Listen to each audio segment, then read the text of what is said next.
is Sony. Welcome to my channel, the 30 piece sign.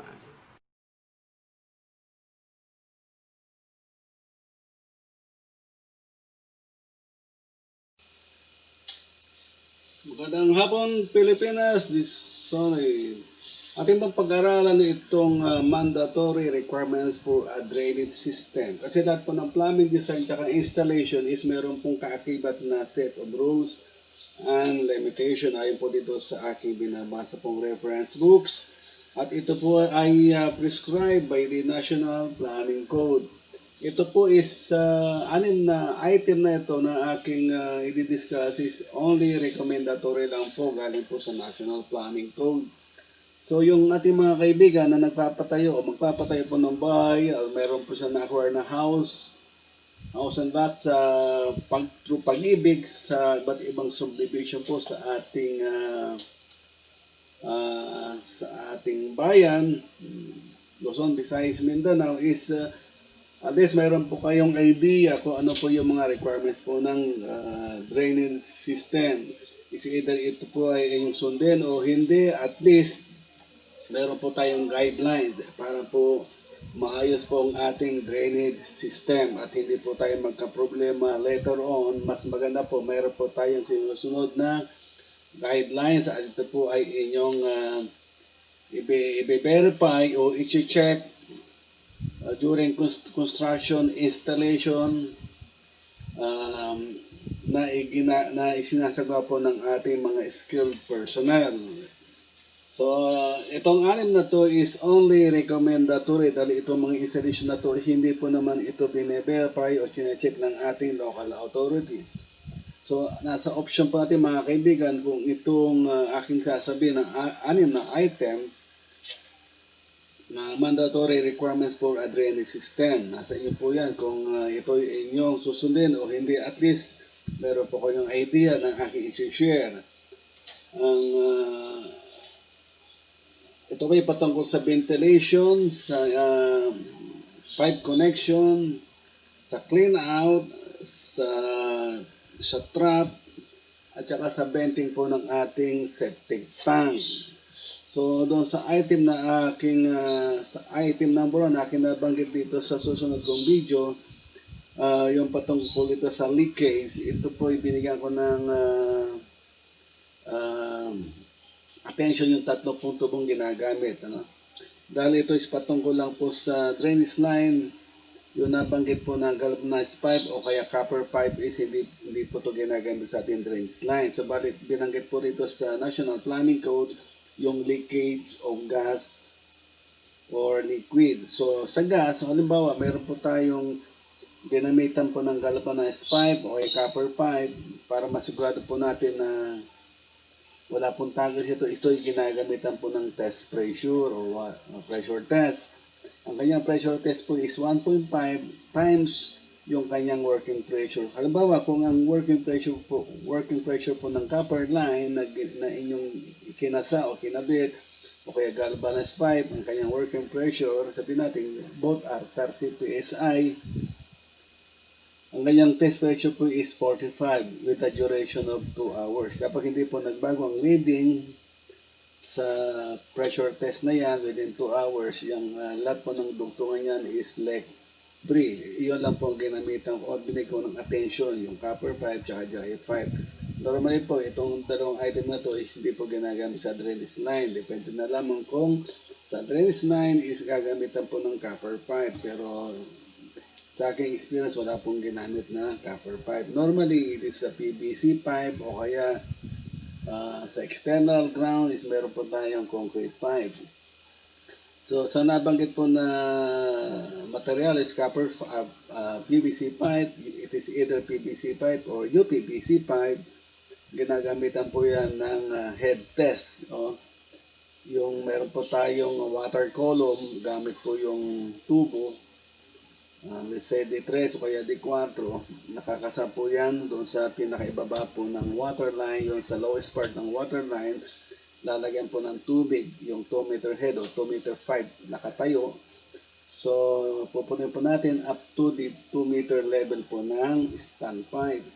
Kapag ang water level po hindi nagbago within 2 hours, lahat po ng dugtungan ng PVC pipe ay leak free. So, pwede na pong i-release yan, line na yan, at pwede na pong magpatuloy po sa susunod na activity. So, tunghayan po natin itong aking inihandang video para po dito sa mandatory requirements po ng drainage line.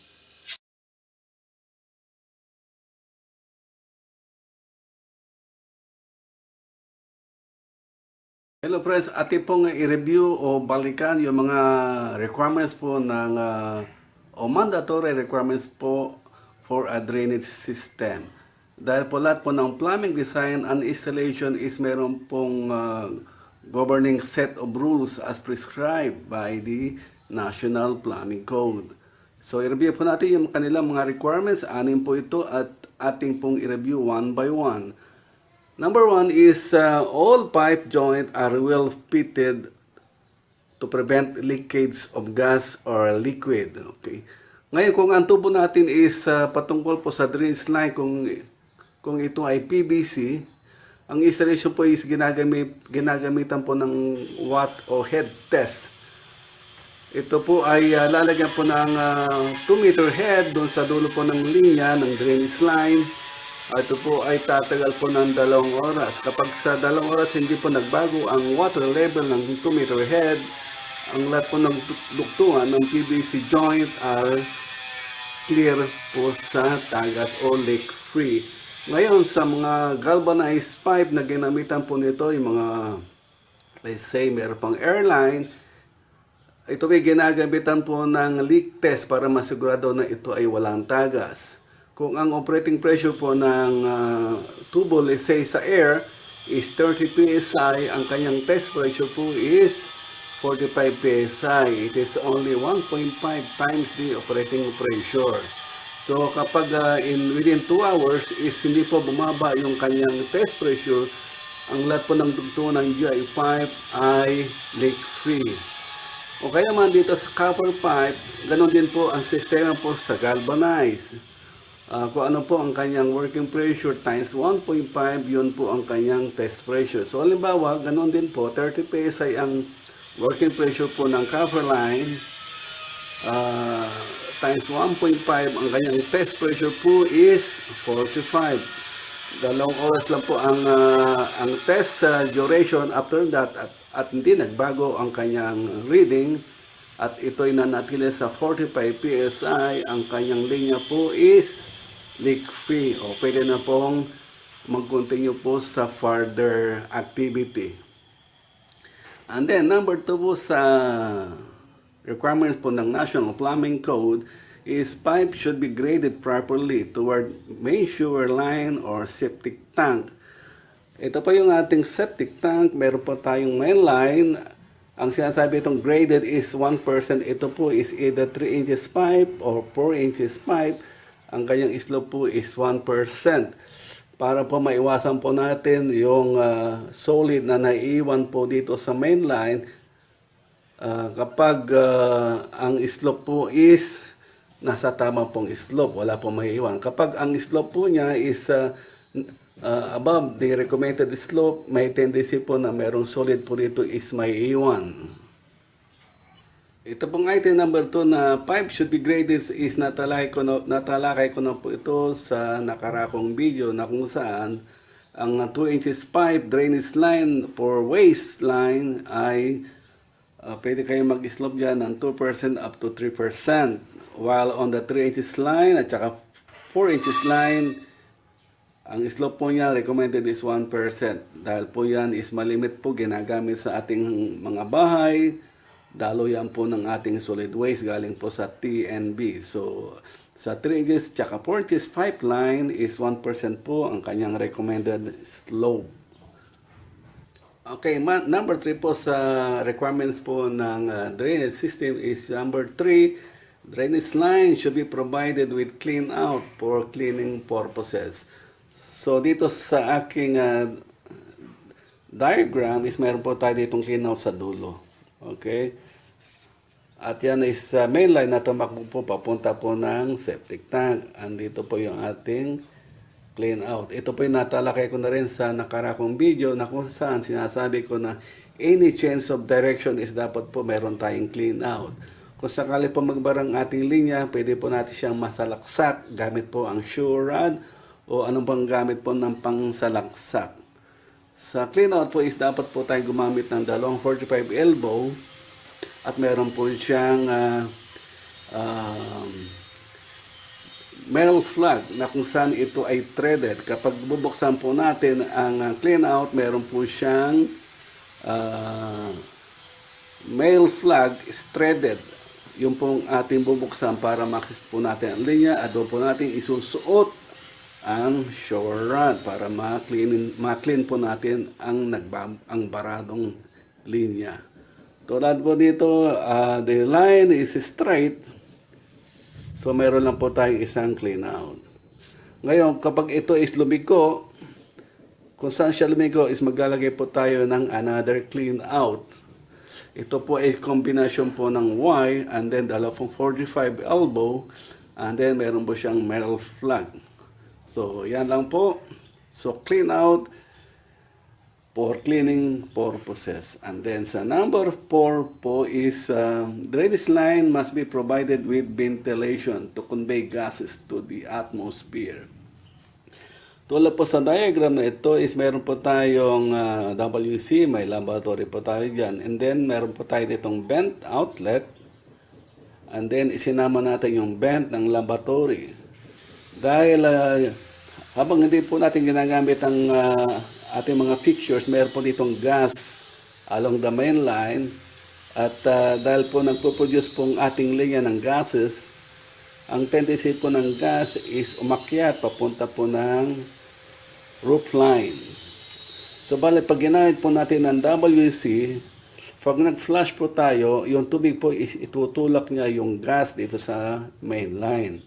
So, dito po sa intersection is magkakaroon po tayo ng negative pressure, kaya po mayroon tayo ditong ventilation and then yung hangin po is papasok po rito sa ating vent line and then ito is magkakaroon po dito ng equilibrium o yung pantay po ang pressure para po hindi po higupin ng ang tawag ito yung negative pressure yung ating water seal dito po sa laboratory.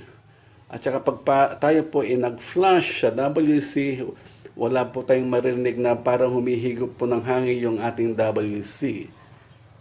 Yun po ang tendency na umihigop yung ating line ng hangin through the outlet po ng WC. Ngayon, kung mayroon po tayong ventilation dito at ang hangin is papasok from the atmosphere, papunta po ng tubong ito, vent line, is wala po tayong marinig na paghigop po ng hangin doon sa WC dahil nagkakaroon po tayo rito ng equilibrium po ng pressure.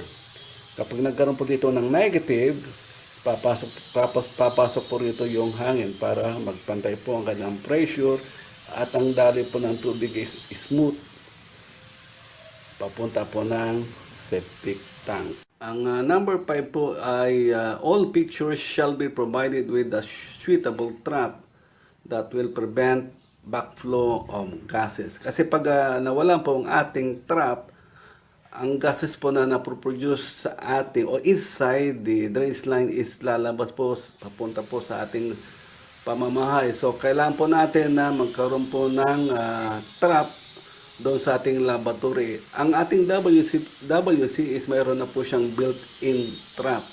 So, para masigurado natin na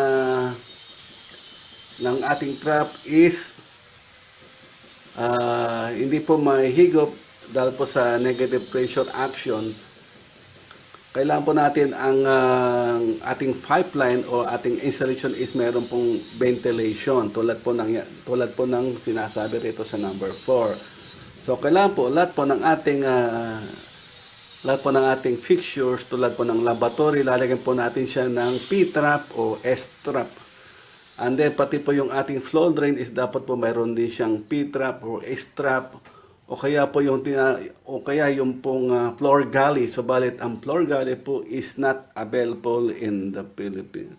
Ang malimpit po natin gamitin para sa laboratory at sa ating floor drain ay ang P-trap na embedded po sa ground o kaya nakakasap po sa slab. So tulad po nito, lahat po ng installation po ng laboratory is meron po laging P-trap. Including po dito po sa flow drain, ito po ay merong P-trap para po yung gas na galing po dito sa septic tank o ya dito sa galing po sa mainline is hindi po lalabas sa ating pamahayan. So ang trap is mahalaga para hindi po pumasok ang mga foul odor sa ating pamamahay. Yan po ang kalagaan po ng water seal. And then, ang pang-anim po is drainage system must be vented to avoid seepage or backflow of water seal. Tulad po dito sa aking diagram is yung number 4 po natin is yung ating linya is ventilated. So, okay na po yan. So, meron siyang vent line. Papunta po yan sa roof line. Ito namang number 6 is kailan po natin itong ating septic tank is meron po siyang provision ng ventilation outlet. Tulad po nito, i-vent po natin siya. Ang kanyang height po is should be at least 2 meter in height para hindi po sagabal sa tao. Kasi kung mababa po ang ating vent outlet o yung ating vent cap is may tendency po na pag meron dumaan na tao o meron pong may tao po ron sa kung saan natin lagay ang ating vent outlet is marami po niya yung mabaho. So kailangan po at least ang vent outlet po ng ating septic tank is at least 2 meters and above. At meron po siyang vent cap. Okay, yan lang po ang ating mga requirements sa ating plumbing system. So, bali, itong mga requirements na ito is only po referential po ng ating mga kaibigan na magpapatayo po ng kanilang bahay with toilet and bath at mayroon pong kaakibat na drainage line galing po sa kanilang kitchen. Ito po naman ay hindi po mandatory. Ito lang po is recommended po ng National Planning Code.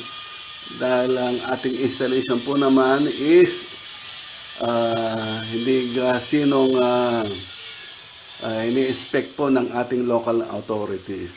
So, ang atin lang is only a guidance sa ating mga kaibigan na magpapatayo po ng kanilang bahay o bagong installation. Meron po silang modification sa kanilang TNB. Ito lang po yung ating mga simple requirements para maayos po ang ating plumbing installation. Okay, yan lang po. Thank you very much. See you again on my next video. Thank you for watching. Please subscribe. Detective Peace Sign.